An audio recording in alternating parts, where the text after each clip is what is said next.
Ito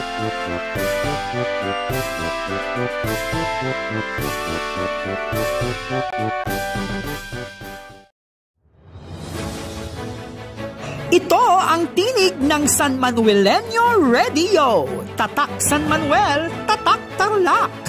Boses ng edukasyon na maghahatid sa bawat kabahayan ng mga araling hindi dapat mawaglit ng bawat kabataan. Tinig ng San Manuelenyo Radio. Mga aralin para sa inyo. Tatak San Manuelenyo, tatak Tarlacenyo.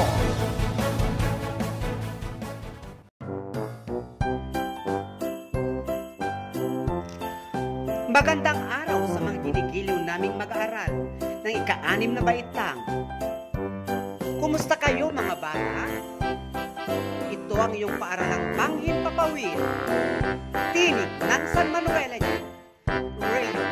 Tatak San Manuel, tatak Tarlac. Nagkagalak kami na makasama kayo sa ating pag-aaral sa pamamagitan ng radyo. Ako ang inyong lingkod, Gurong Maka-Pilipino sa Filipino 6, Ariel M. Suarez. Siguro ninyong nasa isang lugar kayo ngayon na komportable at maayos na naririnig ang ating broadcast. Matanong ko lang, kumain na ba kayo? Mabuti kung may laman ang inyong mga tiyan upang maging alerto ang inyong mga pag-iisip at maayos na maunawaan ang ating aralin ngayong araw. Sa puntong ito, kayo ay makinig na mabuti para sa leksyon tungkol sa paggawa ng isang patalastas at usapang gamit ang iba't ibang bahagi ng pananalita. Sige, kunin ang inyong papel at ating simulan ang aralin sa araw na ito. Bago natin simulan ang bagong leksyon, balikan muna natin ang mga iba't ibang uri ng pangungusap na pag-aralan. Magbigay ng isang uri ng pasalaysay na pangungusap. Magaling! Ano pa? Magbigay ng pangungusap na patanong. Mahusay! Magbigay naman ng pangungusap na pautos. Mahusay. Ngayon, magbigay ng pangungusap na padamdam. Napakahusay. Sanayin ang sarili sa pagkikipag-usap kung paano gumawa ng pangungusap na pasalaysay, pautos, patanong, at padamdam. Ngayon naman, sukatin natin ang inyong kaalaman kung gaano natuto sa ating nakaraang pagsusulit tungkol sa mga uri ng pangungusap. Kung may hawak kayong kopya ng inyong mga sagot ng nakaraan nating aralin, kunin ninyo ito at tignan natin kung ilan ang inyong puntos. Sige, kunin nyo na! Para sa unang tanong, si Ana ay masaya dahil mataas ang kanyang grado sa Filipino. Anong uri ng pangungusap ang ginamit dito? Tama! Ito ay isang pasalaysay. Sa pangalawang bilang, kailan dumating ang nanay mo? Anong uri ng pangungusap ito? Mahusay. Ito ay patanong na pangungusap. So, sa pangatlong bilang, aray ko, napakan mo ang paa ko. Anong uri ng pangungusap ito? Magaling. Ito ay isang pangungusap na padamdam. Sa pang-apat na bilang, pasuyok po, pakiabot itong pamasahe ko po o kay mamang driver. Anong uri ng pangungusap naman ito? Tama! Ito ay pautos na pangungusap.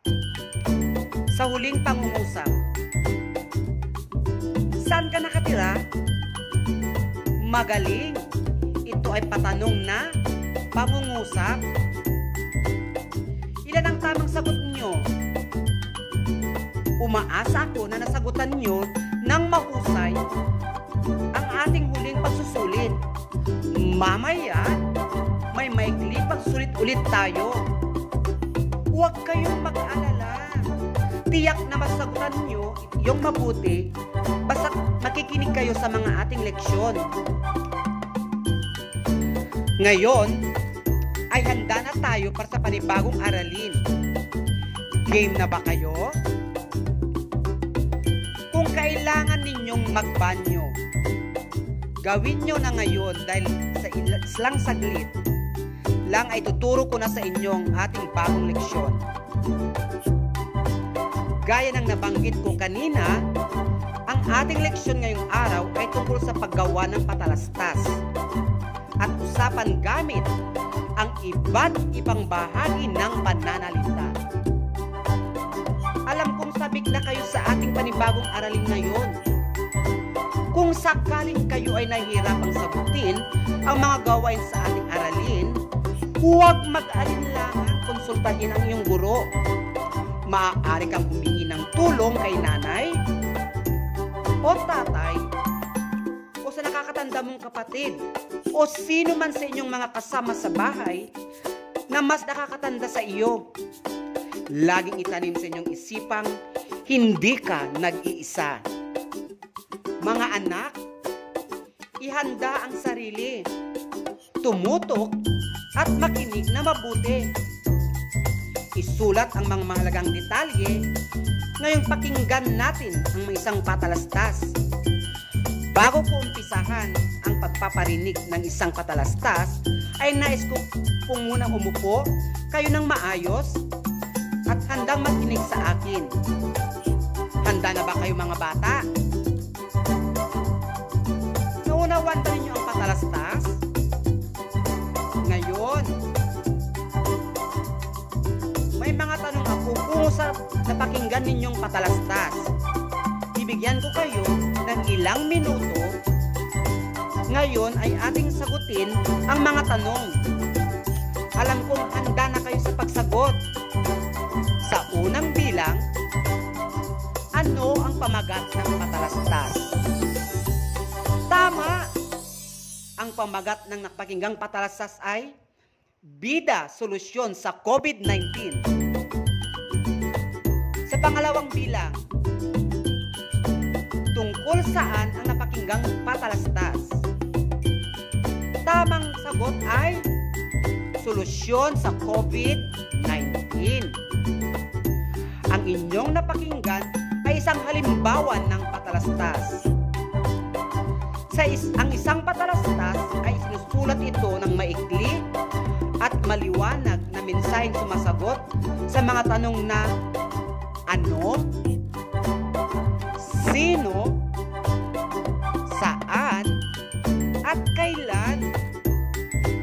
Gamit din ang wasong sangkap sa pagsulat ang malaking titik, bantas, pasok, at palugit.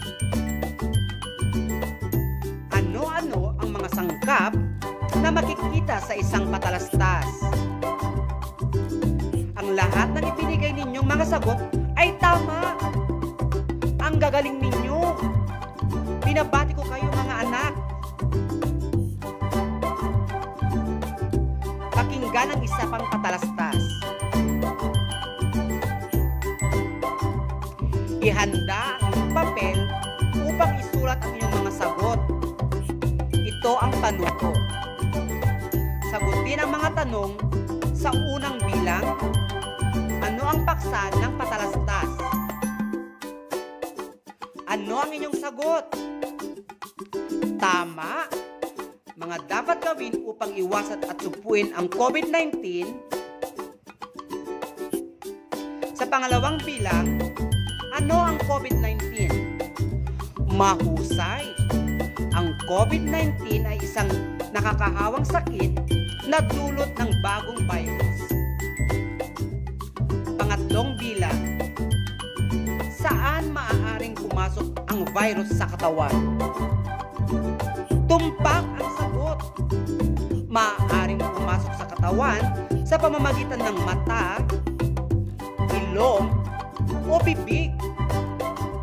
Sa panghuli na tanong, sino ang maaring mahawa sa COVID-19? Magaling!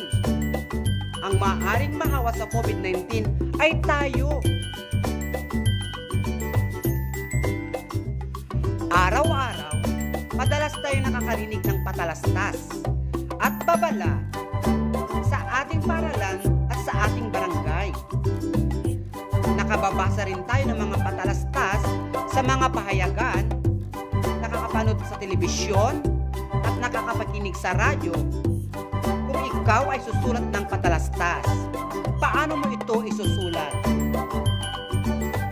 May mga tuntunin tayong dapat sundin sa pagsulat ng patalastas. Dahil sa husay ninyong makinig at pagtutok sa ating aralin, mga bata, magbigay ng mga sangkap ng isang patalastas. Magaling! Oo, kailangan ito na may paksa, may maikling mensahe na sumasagot sa mga tanong na ano, sino, saan, at kailan. May wastong kang kopan sa pagsulat gaya ng malalaking titik, bantas, pasok, at palugit. O hindi ba? Madali lang ang ating aralin. Ngayong tapos na ang ating leksyon, oras na para tasahin o sukatin ang ating natutuhan. Kumuha ng isang buong papel, punan nyo ang mga puwang na kailangan. Isulat ang inyong pangalan, seksyon, at petsa ngayong araw. Ang petsa ngayon ay, handa na ba kayo? Itabi na muna ang inyong mga notes at makinig mabuti. Sumulat ng isang patalastas gamit ang mga tuntunin na pakinggan sa ating talakayan kanina. Hinga ng malalim. Kayang-kaya nyo ito. Game na? Tapos na ba kayo mga bata? Ang gagaling at napakahusay ninyo. Binabati ko kayo muli. Isang malakas na palakpak ang nararapat para sa inyo. Alam kong nakuha ninyo lahat ang mga ito. Sana ay naunawaan na ninyo ang pagsulat ng isang patalastas na nagbibigay ng mahalagang impormasyon na makakatulong sa mga mamamayan. Ang atin lang gawin ay unawain at alamin ang mensaheng hatid sa atin. Ibahagi ito sa kinauukulan, isang leksyon na may naman ang ating natapos. Upang mas maunawan ninyo ang ating aralin, makinig sa isang patalastas sa radyo, telebisyon. Isulat muli sa isang malinis na papel ang patalastas na pakinggan. Hanggang sa muli, ako si Sir Ariel Suarez, ang inyong gurong Maka-Pilipino sa Filipino 6. Laging tandaan, mag-aral na mabuti. Ito ang